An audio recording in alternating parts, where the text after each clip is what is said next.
Okay, happy chapter 6, everyone. The last time we read together, we were at the end of chapter 5, and Addison had convinced Raj and Eddie and Molly to go with him on an adventure to look for Incan treasure. So here we are, chapter 6, A Journey Abroad. Addison and his team strode through the glittering international airport. Bright morning sunlight flooded floor-to-ceiling windows of the terminal. "Keep moving quickly," Addison said. "We don't know if the police are looking for us." Addison was 10 weeks shy of his 13th birthday. He wasn't sure if he was legally old enough to fly without an adult, but he was about to find out.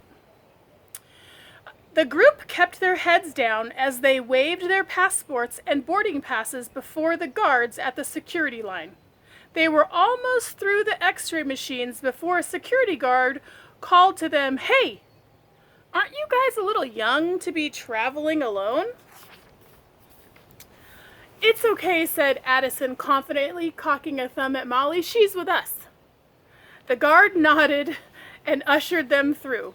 Molly hurried to keep pace with Addison as he crossed the concourse. "Do you really think we can pull this off and catch up with Rhaegar?" she whispered. "We've got to," Addison replied. "We're Uncle N and Aunt Dee's only chance. But we have two huge advantages. Every treasure hunter who's come before us, we have two huge advantages over every treasure hunter who's come before us. One, we have the first Incan key. And two, we're cooks, Molly. This is in our blood. We're born for this." Crossing the skywalk to their terminal, Addison thought his whole team looked a bit on the nervous side.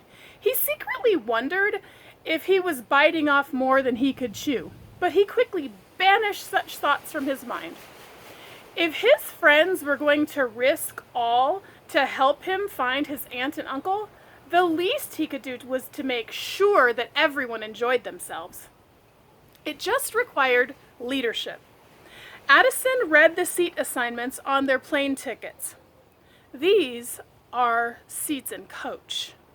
I would really prefer first class." "That costs a fortune," said Molly. "Not if you ask nicely," Addison responded. He marched up to the imposing doors of the exclusive Ambassadors Club, plucked the frequent flyer card from his uncle's wallet, and swiped it through the card reader. The great doors swung open and the team followed him inside. Classical music hummed pleasantly throughout the lounge. Leather-upholstered couches lined the walls. Business people in expensive suits sipped coffee and discussed the price of stocks. An imperious hostess stood at the check-in counter, frowning down at Addison. Addison flashed his uncle's frequent flyer card and his most winning smile, and he said, "Beautiful morning, isn't it?" The hostess checked the frequent flyer card, examined Addison from head to toe. His hair was neatly parted beneath his ivy cap, and his school tie was knotted cleanly in a half Windsor. "Welcome to the Ambassador Club, Mr. Cook," said the hostess uncertainly. Addison quickly read the name on the tag on her blazer. "Thank you, Nancy." "How full is the 7 a.m. flight to Bogota?" I'd be happy to check on that." Nancy did not look happy to check on that. She loudly pounded on the keys of her terminal. "Looks like there's plenty of room on the flight." "Perfect, Nancy." "I have a special favor to ask." "Oh, really?" "This is our first time traveling without an adult. My stepfather would feel much more comfortable if we were seated in the first class cabin, where the flight attendants can keep a better eye on us." Nancy fixed Addison with a weathering gaze. "I'm sorry, it's not our policy to upgrade coach passengers to first class." "Oh, no, of course not. I'm sure my stepfather will agree with you completely, Nancy." Addison waited to see if she would take the bait. He counted to 3 in his head, and there it went. Who is your stepfather? Addison knew he had her on the line. He had her just where he wanted her to reel her in. Well, we're not supposed to name drop, he murmured, especially in his airline. Nancy's face drained of color. Wait, are you saying your stepfather is the chairman of the airline? Yes, said Addison, turning to leave. Don't worry about the seats, Nancy. We'll just be on our way. Wait, said Nancy, typing furiously into her terminal. Let me just recheck the system. It looks as though we do have some seats available in first class. Would that be acceptable? Addison turned to check with Eddie and Raj. They nodded, wide-eyed. He turned to face Nancy. That would be acceptable, Addison offered. Addison offered Nancy a reassuring smile. Nancy, you're a rainmaker. Here's my card if you ever need anything. He slid her one of her uncle's business cards. Can you point my friends and me to the bar? We're parched, and we require refreshment. With pleasure, Mr. Cook. Nancy perked up to her most professional posture and gestured towards the bar. As they walked away, Addison turned to Molly. And that's how you get a first-class upgrade, he said. Addison sidled up to the bar as if his stepfather owned the entire airline. Four Arnold Palmers, please, and easy on the ice, he called to the bartender. Eddie, Raj, and Molly took seats as well. The bartender examined the middle schoolers with surprise. An Arnold Palmer is half lemonade and half iced tea, Addison explained to the slack-jawed bartender.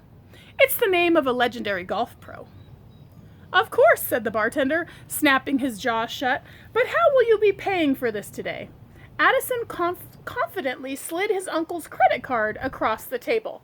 The bartender eyed the credit card suspiciously.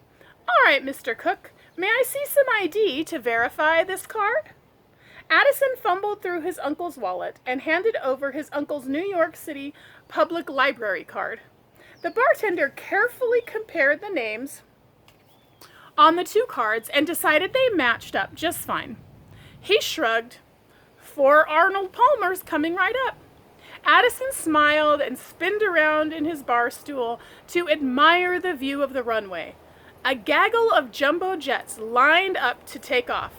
When the Arnold Palmers arrived, Addison clinked glasses with his team.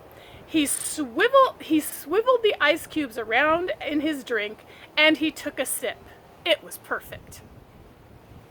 Addison reclined in his seat in the first-class cabin of the jumbo jet. The chair was as large as his bed back home. Molly sat next to him. Eddie and Raj sat across the aisle, trying on their free first-class slippers.